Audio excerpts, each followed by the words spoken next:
If you like our video, click the button to subscribe to our channel and get easy access to new content.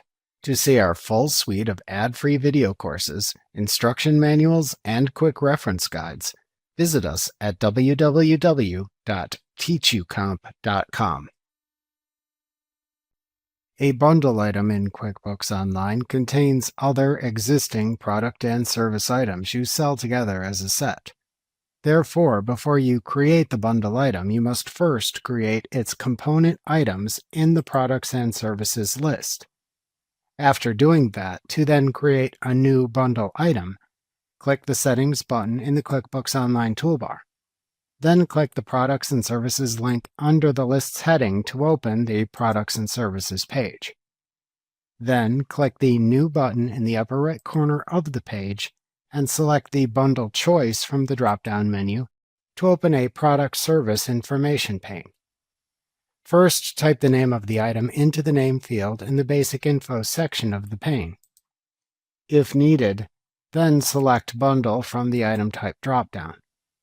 Optionally, if you use SKU numbers, enter the item SKU into the SKU field.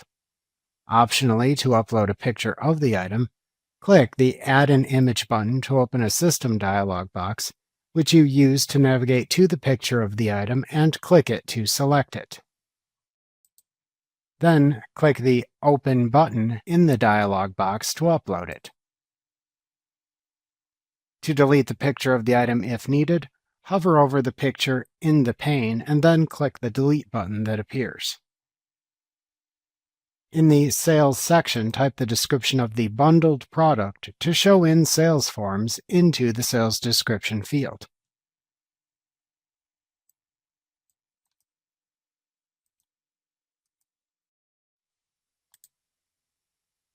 Next, in the Items Included in the Bundle section, to enable the display of the individual components within the bundled item in transaction forms, check the Display Bundle Items when printing or sending transactions checkbox. If unchecked, only the Sales Description field value appears. Next, list the items to include within the bundle by selecting them from the drop-down that appears when you click into a row under the Item Name column. For each selected product or service, enter the quantity included in this bundle by typing that number into the adjacent quantity column for each row.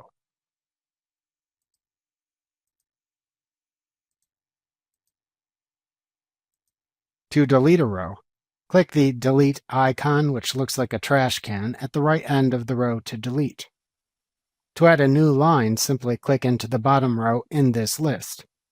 Alternatively, to add 2 lines at a time, click the Add Lines button below the list. You can click and drag the row by the handle at its left side, either up or down, to rearrange the order of the listed items in the bundle. To save the item and close the pane, click the Save and Close button in the lower right corner of the pane. To instead save the item and open another new pane to continue entering items, click the Save a New button instead. Alternatively, to cancel creating the item, click the Cancel button and then click Yes in the confirmation prompt that appears. Remember to click the Subscribe button to see more of our videos. See our full suite of courses, instruction manuals, and quick reference guides at www.teachucomp.com.